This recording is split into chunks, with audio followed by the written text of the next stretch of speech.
जब तक तुम्हें पता नहीं है कि इनपुट सिंबल क्या है, तुम इस स्टेट पे जा सकते हो अच्छा की बात से। ठीक है, अभी बात करते हैं इस यूनिट के मोस्ट इंपॉर्टेंट टॉपिक की, जो कि है Moore and Mealy machine. Proper 10 marks का क्वेश्चन आता है ये बनाने को। इसकी थ्योरी मैं तुम्हें बहुत अच्छे से समझा दूंगा, बाकी न्यूमेरिकल वगैरह तुम देख लेना। तो बात करते हैं कि मूरे एंड मीले मशीन दोनों फाइनाइट स्टेट मशीन होते हैं, जो कि थ्योरेटिकल कंप्यूटर साइंस में यूज होते हैं। ठीक है, अभी पहले बात करेंगे मूरे मशीन की। और मूरे मशीन में आउटपुट स्टेट के बेसिस पर डिफाइन होता है, यानी हर स्टेट को एक आउटपुट वैल्यू से एसोसिएट किया जाता है ना। हर स्टेट को, यहाँ पे स्टेट जो है वो एक इंपॉर्टेंट वर्ड है। अभी पहले मूरे मशीन का डायग्राम देखते हैं कि यहाँ तुम देख सकते हो Moore machine and Mealy machine में, तुम्हें यही समझा दूंगा। तो मूरे मशीन क्या है, यहाँ पे देखो हर स्टेट में ही पहले आउटपुट लिखा हुआ है कि अगर इस स्टेट पे कुछ आता है तो उसका आउटपुट बी है, इस स्टेट पे कुछ आता है उसका आउटपुट ए है ना। मतलब इसमें जो आउटपुट होता है वो केवल स्टेट पे डिपेंड करता है। लेकिन यहाँ पे जो तुम्हारी मीले मशीन होती है, यहाँ पे स्टेट पे भी डिपेंड करता है एंड इनपुट सिंबल पे भी डिपेंड करता है। जैसे यहाँ तुम देख सकते हो, यहाँ पे स्टेट में जैसे इसमें यहाँ पे ए लिखा है, यहाँ स्टेट में कुछ नहीं लिखा। यहाँ कहाँ लिखा है, यहाँ पे यहाँ कुछ नहीं लिखा। लेकिन मीले मशीन में यहाँ पे तुम्हारा 1/b। इसका मतलब ये है कि ये जो है इनपुट सिंबल एंड तुम्हारा स्टेट पे दोनों पे डिपेंड करता है। तो यहाँ से तुम समझ गए होगे मूरे और मीले मशीन में जो मेन डिफरेंस है वो क्या है, ये अच्छे से कर लेना। यानी हर स्टेट को एक आउटपुट वैल्यू से एसोसिएट किया जाता है। जब भी मूरे मशीन एक इनपुट सिंबल को रीड करके अपना स्टेट में ट्रांजिशन करता है, तो तो इसका आउटपुट उस स्टेट के साथ एसोसिएटेड आउटपुट वैल्यू होता है। आउटपुट सिर्फ करंट स्टेट के बेसिस पर डिफाइंड होता है, ये मोस्ट इंपॉर्टेंट पॉइंट है। आउटपुट सिर्फ करंट स्टेट पे के बेसिस पर डिफाइंड होता है और इनपुट से डायरेक्टली इन्फ्लुएंस नहीं होता। मूरे मशीन ज्यादा स्टेबल आउटपुट प्रोवाइड करते हैं क्योंकि आउटपुट स्टेट के बेसिस पर डिफाइन होता है। ठीक है, स्टेट के बेसिस पर डिफाइन होता है। अभी मीले मशीन की बात करते हैं। मीले मशीन का डायग्राम मैंने तुम्हें दिखाया, बाकी नीचे एक बार और दिखा दूंगा। तो मीले मशीन में इनपुट और स्टेट के बेसिस पर डिफाइन होता है, ये सबसे इंपॉर्टेंट पॉइंट है, इनको तुम लिख लो। जो मूरे मशीन थी उसमें केवल स्टेट के बेसिस पे था, इसमें इनपुट और स्टेट दोनों के बेसिस पे ये है ना। यानी हर स्टेट और इनपुट सिंबल को एक आउटपुट वैल्यू से एसोसिएट किया जाता है ना। अभी हम लोग इसको एक थोड़ा रियल लाइफ एग्जांपल से समझते हैं। मूरे मशीन जो है वो एक ऐसा लड़का है जो कि केवल थ्योरी पढ़ के जा रहा है ना, तो वो थ्योरी के भरोसे बैठा हुआ है। लेकिन मीले मशीन एक ऐसा लड़का है जो कि थ्योरी और न्यूमेरिकल दोनों करके जा रहा है ना। तो यहाँ पे तुम इस चीज से मेरे ख्याल से समझ गए होगे। यहाँ पे जो हमारा थ्योरी है वो केवल एक स्टेट है, थ्योरी का मतलब स्टेट, एंड जो न्यूमेरिकल है वो हमारा इनपुट हो गया। तो तुम ऐसे भी याद रख सकते हो कि जो पूरे मशीन है उसमें केवल थ्योरी से मतलब केवल स्टेट पे जो आउटपुट रहता है वो डिपेंड रहता है, यहाँ इनपुट और स्टेट दोनों से। जब भी मीले मशीन एक इनपुट सिंबल को रीड करके अपने स्टेट में ट्रांजिशन करता है ना, जैसे ही इनपुट सिंबल आता है उसको रीड करके स्टेट में ट्रांजिशन करता है, तो इसका आउटपुट उस स्टेट और इनपुट के साथ एसोसिएटेड आउटपुट वैल्यू होता है। ये चीज तुम समझ लोगे।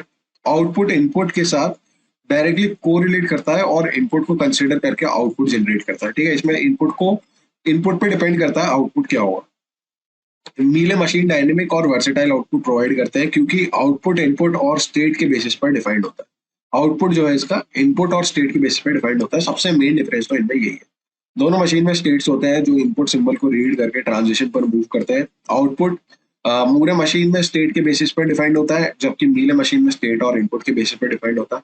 इन मशीन्स को language recognition, protocol design and in सब चीजों में यूज करते हैं। ठीक है, इन दोनों में अपनी अपनी स्ट्रेंथ्स हैं। यहाँ पे एक एग्जांपल दिखाया मैंने तुम्हें डीएफए और एनएफए का।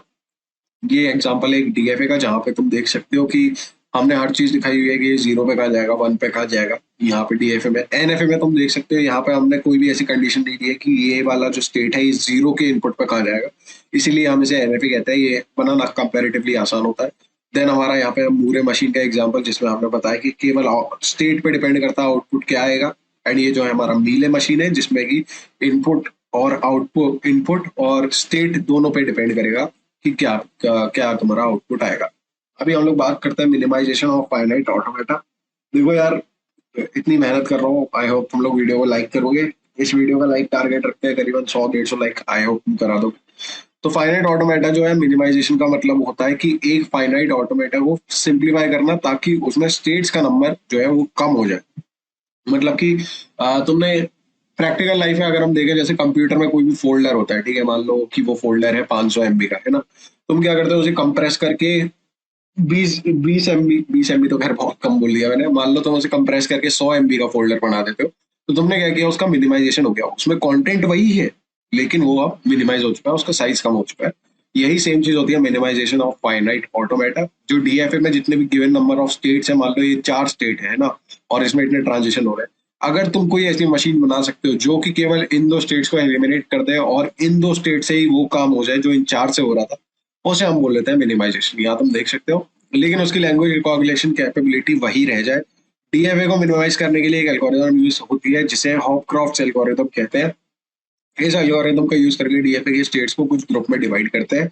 अभी देखो ये वाली जो एल्गोरिथम है, ये मैं मेंबर्स ओनली सेक्शन में डाल दूंगा, बहुत ही आसान लैंग्वेज में, तो वहां से पढ़ सकते हो। एंड यार, अगर मेरे को सपोर्ट करोगे मेंबर्स लेके तो काफी अच्छा लगेगा। काफी मेहनत लगती है वीडियो डालने में। अभी एक और यूनिट की वीडियो मेरे को रिकॉर्ड करनी है, थोड़ी तबीयत भी मेरी ठीक नहीं है, बट देखते हैं। तो एनएफए को डायरेक्टली मिनिमाइज नहीं किया जा सकता क्योंकि उनमें एक इनपुट के लिए एक सॉरी उनमें एक इनपुट सिंबल के लिए मल्टीपल ट्रांजिशन हो सकते हैं, जैसा कि हमने बात करा था, नॉन डिटर्मिनिस्टिक है, मल्टीपल ट्रांजिशन में जा सकता है, तो इसको मिनिमाइज करना थोड़ा मुश्किल होता है, जिससे इक्विवेलेंट स्टेट डिटरमाइन करना भी मुश्किल हो जाता है। लेकिन हम एनएफए को पहले इक्विवेलेंट डीएफए में कन्वर्ट करते हैं। मतलब हम क्या करते हैं, एनएफए को पहले डीएफए बनाओ, देन उसे आराम से कन्वर्ट कर दो पावर सेट कंस्ट्रक्शन का यूज करके, और फिर उसे रिजल्टिंग डीएफए पर मिनिमाइजेशन एल्गोरिथम लगा दो, बस सिंपल। अभी फाइनाइट ऑटोमेटा जो मिनिमाइजेशन ऑटोमेटा थ्योरी में एक इंपॉर्टेंट कॉन्सेप्ट है, और इसका use language recognition, regular expression matching and compiler design जैसे वेरियस एप्लीकेशन में ऑप्टिमाइजेशन के लिए यूज होता है। एंड अगर तुम सोच रहे हो कि यार ये जो सब्जेक्ट है इससे ऐसे ही बच जाएंगे, कोई दिक्कत नहीं है, एक ही तो सब्जेक्ट है, तो देखो आगे तुम्हारे जैसे कंपाइलर डिजाइन एक सब्जेक्ट आएगा थर्ड ईयर में, उसमें भी तुम्हारा ऑटोमेटा का यूज होगा, तो थोड़ा सा समझ लेना यार इसे। अभी हम लोग बात करते हैं आज के लास्ट इंपॉर्टेंट टॉपिक की, जो कि है माई हिल लेरोडे थ्योरम। ये जो थ्योरम है, ये कॉन्सेप्ट है जो डीएफए और रेगुलर लैंग्वेजेस को रिलेशन को डिफाइन करता है, जो कि डीएफए और रेगुलर लैंग्वेज जो होती है उनको डिफाइन करता है, उनके रिलेशन को। ये थ्योरम कहते हैं कि एक लैंग्वेज रेगुलर है तभी और तभी जब उस लैंग्वेज के इनफाइनाइट से इनफाइनाइट इक्विवेलेंस क्लासेस होते हैं, यानी उस लैंग्वेज के वर्ड्स को डिस्टिंग्विश करने के लिए हमें इनफाइनाइट से इनफाइनाइट डिस्ट्रीब्यूशन सेट चाहिए, है ना। तो भाई लेरोडे थ्योरम को तुम समझ सकते हो गेट्स मेथड से, यहाँ पे नेसो अकेडमी से। ये दो चैनल काफी अच्छे हैं जिनसे मैंने पर्सनली खुद से पढ़ा था, है ना। तो आई होप तुम्हें ये वीडियो पसंद आ गई होगी। अभी मुझे नहीं पता ये वीडियो कितनी देर की बनी है, अगर ज्यादा की बनी होगी तो फिर मैं इसे पार्ट्स में डिवाइड कर दूंगा। 18 मिनट की बनी है ये वीडियो, मैं 9 9 मिनट में डिवाइड कर दूंगा 2 पार्ट में, तो 2 पार्ट में तुम आसानी से देख सकते हो। तो फिलहाल की वीडियो में इतना ही है यार। Thank you so much for watching, and अगर वीडियो अच्छी लगी हो तो प्लीज लाइक करना। एंड बस देखते हैं क्या होता है आगे। बाकी मैं और की डालने की कोशिश करूंगा मेंबर्स ओनली सेक्शन पे। ये वीडियो, ये पीडीएफ ऑलरेडी अपलोड हो चुकी है। तो thank you so much for watching guys, take care, bye bye.